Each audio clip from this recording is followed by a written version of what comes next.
started unfolding, and I wasn't even at the residence when it happened. I don't know how to truthfully answer that for you.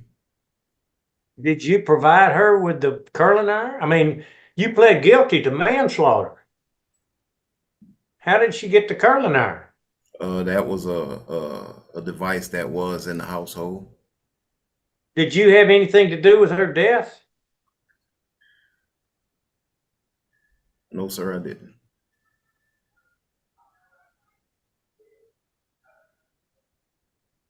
That's all the questions I got.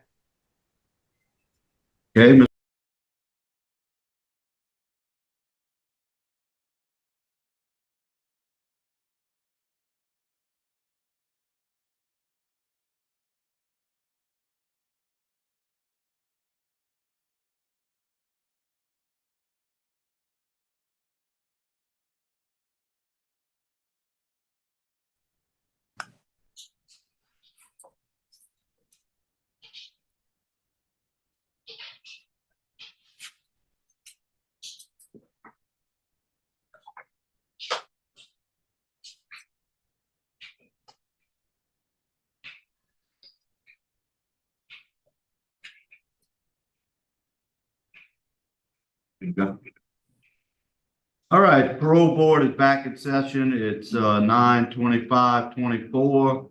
Our next case is going to be Mr. Paul Perennis.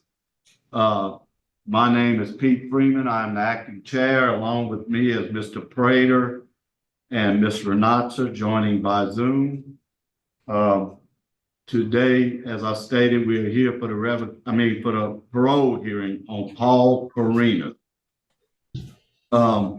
Would the staff at Wynn Parish Jail please introduce yourself? Yeah, I'm Colby Risen. I'm the assistant warden. Okay, right. Thank you, Mr. Risen. That's good. Anyone else there with you, Mr. Risen? Yeah. Yes, I have the warden here too. Hello, my name's Don Reading. I'm the warden at WPDC. Reedy? Yes, How like reading the book, sir. Okay. R-E-D-I-N-G. Okay, thank you, sir. Appreciate y'all hospitality today. Okay, Mr. Perennis, would you please state your name and DLC number for me, please? Paul Perennis, 172-985. Okay, the way this is gonna go is that I'm gonna speak to you first, and then we'll let anybody for speak, which we have no one here in favor. We do have opposition, Mr. Randall Myers, Assistant District Attorney Jefferson, and Edna Amos, victim's mother, is here with us at headquarters, will be speaking, and Joanne Barton, victim's aunt, is here at headquarters but will not be speaking. Is that correct? Yes. Okay. All right, Mr. Perennis, tell us, why do you think we should parole you, and what you did to get yourself in this situation? Committed a crime of manslaughter. Okay, be a little bit more specific than that. I mean, what did you do? What happened? The crime of manslaughter against my wife, Delinda Amos. And why should we let you out? I've done a lot productively through the years of being incarcerated. Been involved in a lot of programs, classes, mentoring, tutoring, and I think I'm a different person than I was when I first came in.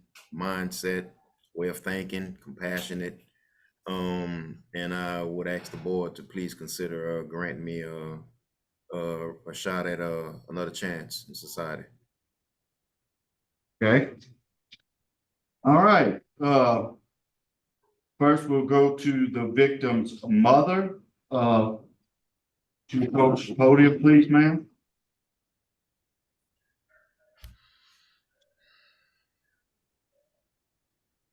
Please state your name and relationship, ma'am. My name is Edna Ames. I'm Delinda Ames' mother. Okay, Ms. Amos, tell us what you want us to know, and please try to hold it under 5 minutes. He objected. When he first did it, he said he had 30 years flat. He said the crime, like she electrocuted herself. Her 11-year-old son found her body in the tub. She not was just raising her three, but also his two daughters. She would never ever get a chance to see her children graduate, get married, see her grandchildren. And he had dad said that he's a changed person. I don't think so. Because my oldest grandchild still have nightmares, and he's 31 years old. And for a child to find his mother in that condition is beyond belief. You know, I don't think he needs to be, he needs to do his whole 30 that they claim that he was supposed to be doing. Thank you, ma'am. Appreciate you coming today. Next, we'll have Mr. Randall Myers, Assistant DA Jefferson Parish. Good morning, Randall Myers, Assistant DA in Jefferson. We're opposed to Mr. Freitas's request for parole. As you just heard, as victim opposition, Mr. Freitas, as noted in the judge in his opposition, had entered into a negotiated plea to serve 30 years for a violent, intentional, and carefully planned murder. And he staged a scene to try to make it look like an accident. And looking at what he's done since incarcerated, it doesn't appear that he's taken sufficient programs to warrant a release. The record shows that he's completed Living in Balance, True Freedom Program, and anger management. So based on that and the victim opposition, we are opposed to his request. Okay, thank you, sir. Okay, this case has been assigned to Mr. Prater. Mr. Prater, would you lead us off in questioning? All right, Mr. Freitas, tell us, I know you must not like to talk much, but I'm gonna try to pull it out of you. What have you learned in your classes about victims and victimization and that sort of thing? Victimization, I guess is another form of bullying. I've learned compassion. That is not right.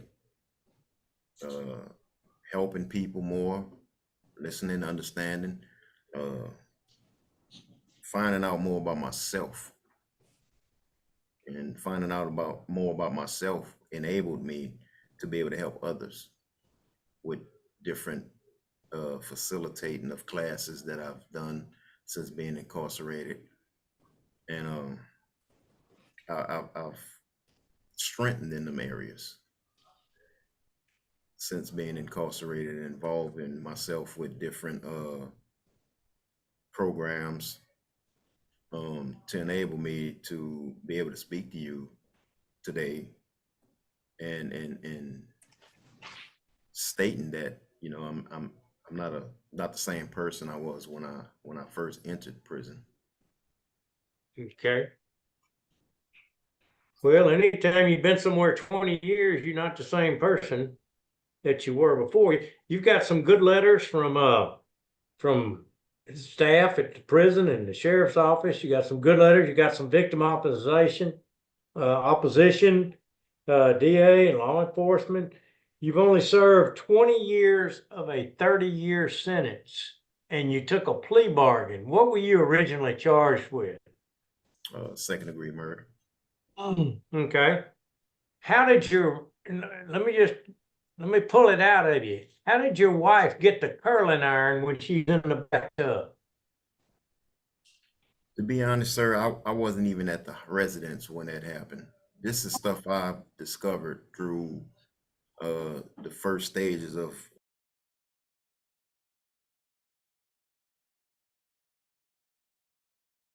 when it started unfolding, and I wasn't even at the residence when it happened. I don't know how to truthfully answer that for you. Did you provide her with the curling iron? I mean, you pled guilty to manslaughter. How did she get the curling iron? That was a device that was in the household. Did you have anything to do with her death? No, sir, I didn't.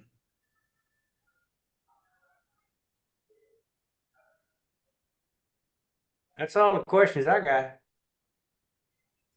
Okay, Ms. Renata, do you have any questions?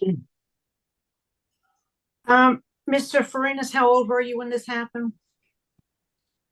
I'm 30, 31. And how old was your wife?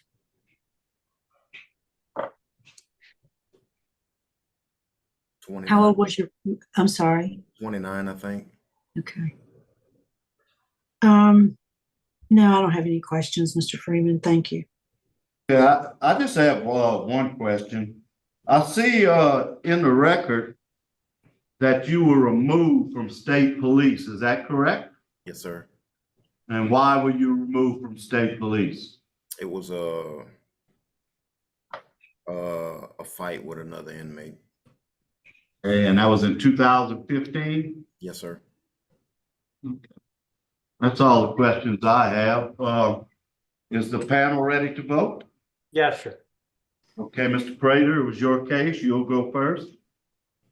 Okay, Mr. Farinas, it's kind of an unusual situation because you're still denying something that you pled guilty to, and that puts us in a kind of an awkward position in a way, but it makes it simple also. You served 20 years of a 30-year sentence. It was a gruesome crime.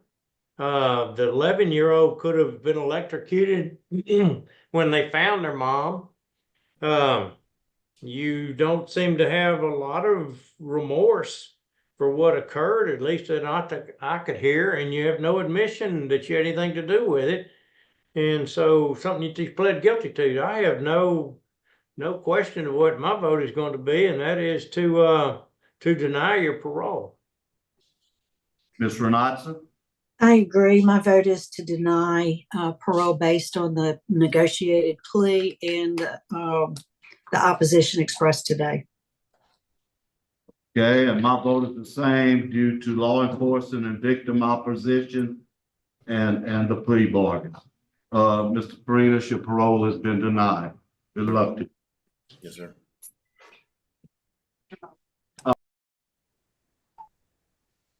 Okay. Board is called back to order. My name is Pete Freeman. I'm the acting chair. Along with me is Ms. Renatza and Mr. Prater. Today we're here for the parole hearing on Charles Jones. With the folks in Natchitoches, would the staff introduce themselves, please? Yes, this is Shakitha Thompson in Natchitoches. Okay. What's your title, Ms. Thompson? I'm the finance specialist. Okay. I'm stepping in for Ms. Okay, that's fine. Yeah. Thank you. Appreciate it. Okay, Mr. Jones, please give me your name and DLC number. Yes, sir. Charles Jones, 495599. Okay. Mr. Jones, I'm gonna read some information into the record. You advise me if I have anything that you disagree with. I have Mr. Jones classified as a first felony offender with a parole date of 9/25/2024. Full term date of 10/29/2028. I'm gonna correct myself. Your parole date is 1/27/2025. Full term date is 10/29/2028. You're in there for 25 years on the charge of forcible rape. Does that all sound correct? Yes, sir. Okay. Mr. Jones, tell me what you did to get yourself into this situation and why do you think we should let you out today? First of all, I made a decision that I shouldn't have made. And I think you should let me out because over the last 21 years, I take responsibility for what I did. And I did everything I can to better myself. Due to the nature of my charge, I wasn't offered many programs, but the ones that I were offered, I took. I got my GED. I graduated college. Took a risk management class. I completed a inter-work program for the airmail company in which I work for right now. And if given the chance, like I say, I spent 21 years of my life behind bars for a decision that I shouldn't have made. And if given a chance, I won't make a decision again, and I won't let y'all down. I know y'all probably heard all this before, but I'm asking not to be judged by my actions, judged by those that came before me. Because I know there's a lot that messed up and, came back, but, that's not me. Okay. Mr. Jones, what was your original charge? They had me aggravated rape. Okay, and you pled to forcible rape? Yes, sir. Okay. How old are you? I'm 45, sir. I've been assigned your case, so I'm going to lead in questioning when we get to that. But right now, let's speak to those who are in opposition. Miss Jonetta Anderson, victim's mother. Yes. When we came in, they asked us whether we were in support or opposition. I said that I wanted to hear everything before I made that decision, but they put us on the opposition side. My daughter is now 28 years old, and I leave the decision to her to speak for herself at this point. Okay. Your daughter had not requested to speak. Do you want to speak now, Ms. Holmes? I can. Okay, what do you want us to know, Ms. Holmes? I just want you guys to know that whether he's granted parole or denied, he's gonna have to come home anyways. So whether it's now or in the next 4 years, he's coming home. I don't feel threatened. It is something major that has transpired, but he has been there 21 years. And I trust that he changed and that, he come home whenever it is, he comes home and he just does what he has to do to continue hopefully bettering himself. All right. And that's all I have to say. Okay, Mr. Randall Meyer. Good morning, Randy Meyer. The district attorney's office is strongly opposed to his request for parole.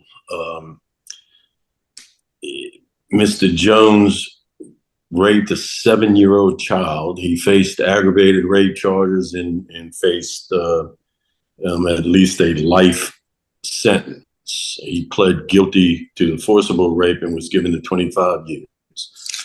We look at what he's done since he's been incarcerated, and it's very concerning that he actually has a pretty decent, pretty good conduct report, except back in 2016 he had a sex offense. That is very concerning to me. He has not taken sex offender treatment. That's very concerning to me. I think Mr. Jones should spend his life in jail, but he got the break and sentenced to 25 years under the forcible rape statute. I spoke with Miss Holmes, the victim, yesterday, and she agreed with me that he should not, if he is released on parole, which again we're opposed to, that he have no contact with her or her children. They are family, so we can't say that he has no contact with her family, but at least with her and her children, there should be no contact. But again, we are strongly opposed to his request. We think he needs additional programming before he's released. And the 2016 sex offense is very concerning. Thank you. Okay, appreciate it. Your case has been assigned to me, so I'll be leading into questions, Mr. Jones. First and foremost, I wanna ask, have you completed the 4 phases of sex offender treatment? No, sir, I haven't been anywhere where I was offered that program. Okay, because we definitely need to get you to that program. It's you know, it's very concerning to me that you haven't had that program. It's real good and it's something that needs to be completed. Okay, so Mr. Jones,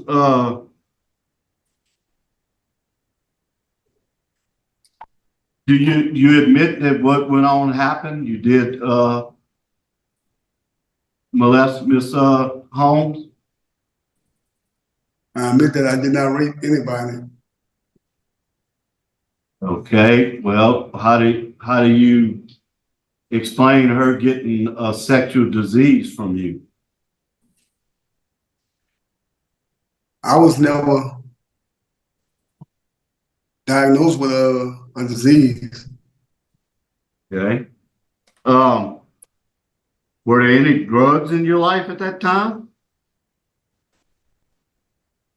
I was using drugs, yes, sir. Okay, what were you using? Sir? What were you using at that time? Marijuana, cocaine. Okay, have you ever had any treatment for your marijuana or cocaine problem? No, sir. Okay. You feel like you're an addict? No, sir. I haven't used drugs since I've been incarcerated, and I didn't have a problem. Okay. I use casually.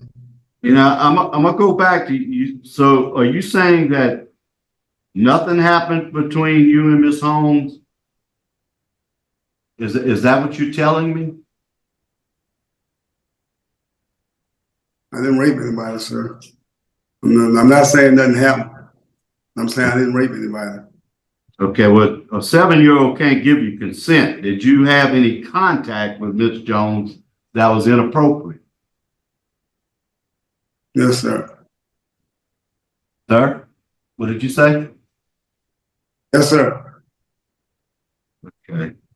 Your static 99 is a moderate risk, that's also a little concerning because most of them grade out just low, but you grade out as a moderate risk. You do have the sex offense on your record from 2016. Where would you live if you got out? I would be in Natchitoches, Louisiana. Who you gonna be living with? My girlfriend. Where's she at today? Work. She knew you had the hearing, she couldn't come? Yes, sir. Okay. I have no further questions. Does either of my colleagues Yes. have a question? Mr. Jones, excuse me, Ms. Renata, did you want to go first? I do not. No, I have no questions. Thank you. Mr. Jones, you pled guilty to forcible rape, but you're saying now that you didn't rape anybody. Do you know why that charge was rape? No, sir.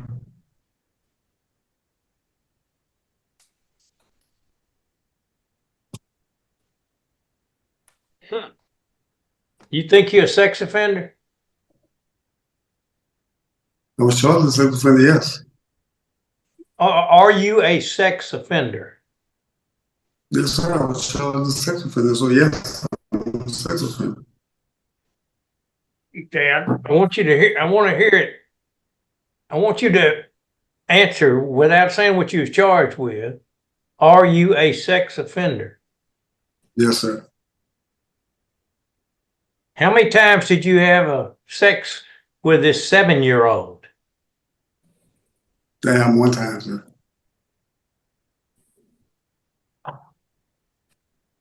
I don't have any other questions. Okay, I have no questions either. Is the panel ready to vote? Yes. Yes. I'll go first since I was assigned this case. You know, Mr. Jones, you definitely 100% need your sex offender treatment class. I don't think you understand things. First off, the 7-year-old cannot give you permission.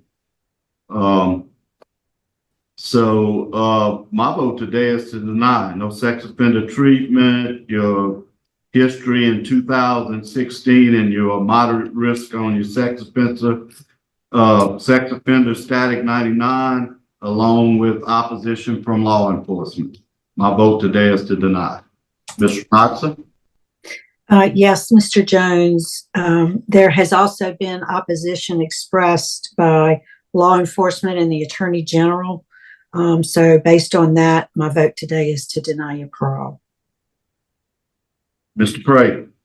Yes, sir, Mr. Jones, you're either in denial or you're dim-witted, and you need to figure out which is which. And I'm in denial. I think you need to face up to what you did, the seriousness of it, before you should even be released at your full-time date in 28. But that's not up to me, but I'll quit the sermon and tell you denied. All right, today your parole has been denied. Good luck to you. All right. We are signing out at Natchitoches Parish Detention Center.